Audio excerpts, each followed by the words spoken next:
রাস্তার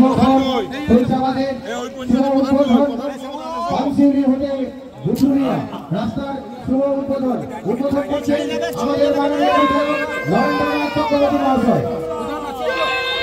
চলো ধরো ধরো সবাই সুই ধরো ধরো ধরো ওদিক কই যাত্রা হলো শুরু কাচু কই হ্যাঁ বড়পালি সংগঠনের জয় বাংলা জয় বাংলা জয় বাংলা জয় বাংলা জেলার অক্লান্ত পরিশ্রম এবং দীর্ঘদিন লেগে থাকার ফলে আমরা আজকে এই উদ্বোধনী দেরির সবুরে মেওয়া ফলে দেরি হলেও রাস্তা আজকে শুরু হলো। মানুষকে বলবো যে আপনাদের বিধায়ক অনেক দেরি করে কাজটা করতে পেরেছে, ক্ষমা চাইছি এবং যত তাড়াতাড়ি নিখুঁতভাবে কাজটা হয় সেটা দেখব। কি কারণে দেরি হয়েছিল? দেরি হয়েছে আসলে এটা 5 বছরের মেনটেন্যান্সের এর সঙ্গে জোড়া ছিল। প্রায় 7 কোটি 55 লক্ষ টাকার কাজ, কিন্তু তার সঙ্গে 5 বছর মেনটেন্যান্স আছে। তো কন্ট্রাক্টর সবাই ভয় পাচ্ছিলেন যে মেনটেন্যান্সটা রাস্তা ভেঙে গেলে তার বিপদে পড়বেন। তারপর আমরা আশ্বস্ত করেছি যে আমরা পাশে থাকবো, কোনো অসুবিধা হবে না। তারপর আজকে টেন্ডার হয়েছে প্রায় 11 থেকে 12 বার এটা হয়েছে, টেন্ডার হয়েছে। তারপর অবশেষে এটা টেন্ডার ফাইনাল হয়েছে, ডিপিআর হয়ে গেছে, ওয়ার্ক অর্ডার হয়ে গেছে। আজকে শুভারম্ভ হলো, আমি খুব খুশি। মানুষের মুখে হাসি, মানুষের স্বতঃস্ফূর্ত আনন্দ, এত মানুষের জমায়েত, খুব ভালো লেগেছে। Thank you. আমি বক্তব্যের মাধ্যমে বললেন আরও 4-5টি রাস্তা উদ্বোধন হবে, কি বলবেন আপনি? দেখুন, পথশ্রীর মাধ্যমে আমাদের বিধানসভাতে প্রায় আরও 21 থেকে 25 কোটি টাকা মতো রাস্তা তৈরি হবে। যেখানে যেখানে রাস্তাগুলো খারাপ আছে সেগুলো রিপেয়ারিং হবে।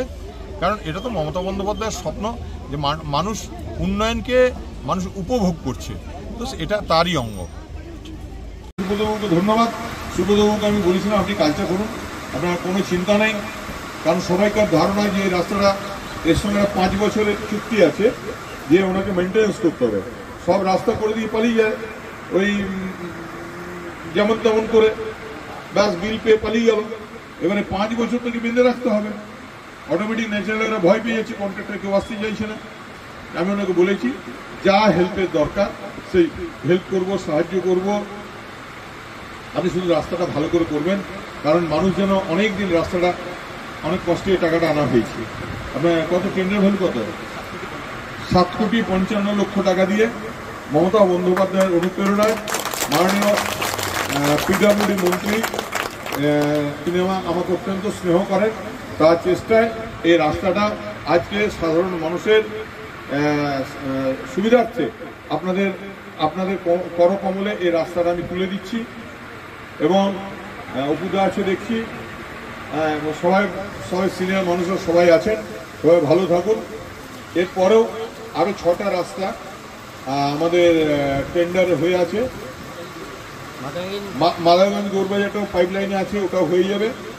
আর আরেকটা আপনাদেরকে বলি যে অনেকে দেখবেন অনেক কথা বলছে, অনেকে বলছে যেমন সর্পির ওই নিয়ে কি বলে ওটা রবীন্দ্র ভবন নিয়ে আমাদের প্রাক্তন বিধায়ক সাহেব ওখানে একদিন অবস্থান করেছিলেন।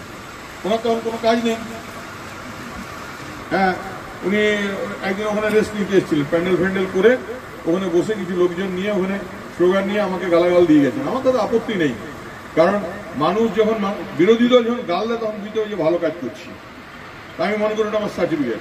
কিন্তু ওনার তো কিছু সমর্থক আছে, তাদেরকে উদ্দেশ্যে আমি বলে দিই যে দেখুন, যে কোনো সরকারি কাজ করতে গেলে তার প্রথমত তার অর্থ বরাদ্দ চাই। ওই সর্পির যে কাজ রবীন্দ্র ভবন, সেটা পিউপি ফান্ড থেকে বাংলার মাননীয় মুখ্যমন্ত্রী মমতা বন্দ্যোপাধ্যায়ের ইচ্ছা অনুসারে রবীন্দ্র ভবন নামাঙ্কিত, ওটা 2 কোটি টাকা দুটো ক্ষেপে পাওয়া গেছিল। 2 কোটি টাকার কাজ হয়েছিল। তারপর দীর্ঘ 4 বছর পিউপি পশ্চিমাঞ্চল উন্নয়ন পর্ষদ তাদের কোনো টাকা দেয়নি পশ্চিমাঞ্চল উন্নয়ন পর্ষদকে। সৌভাগ্য আমি একদিন আমরা অন্তত এর মধ্যে আমাদের পঞ্চায়েত সমিতির সভাপতি আছে আমাদের কল্যাণ সুমণ্ডল, কল্যাণকে অনেক ধন্যবাদ দেবো। কল্যাণের কাছে আমি অন্তত 7 থেকে 8 বার আমি ডিপিআর এর পুরনো কাগজ, পুরনো টেন্ডারের পেপার এসব নিয়ে বারবার ডিএম স্যারকে দিয়ে পাঠিয়েছি। আমাদের বিডিও সাহেবরা একদম সবাই চেষ্টা করেছেন, কিন্তু অর্থ বরাদ্দ যদি না থাকে সেন্ট্রাল গভর্নমেন্ট এর টাকায় এই পিউপি পশ্চিমাঞ্চল পর্ষদের ফান্ড আসে, সেখানে টাকাই দেয়নি। তো ন্যাচারালি কাজটা আটকে ছিল। সৌভাগ্য যে আজ থেকে মাস তিনেক আগে আমরা একটাই কাজ চেয়েছিলাম, সেটা হলো রবীন্দ্র ভবন। আমরা ডিএম সাহেবকে পাঠিয়েছিলাম, ডিএম সাহেব এটা পাঠিয়েছিলেন পশ্চিমাঞ্চল উন্নয়ন পর্ষদের কাছে। এবং একদিন আমরা সবাই মিলে ঠিক করলাম যে দিদিকে ধরতে হবে।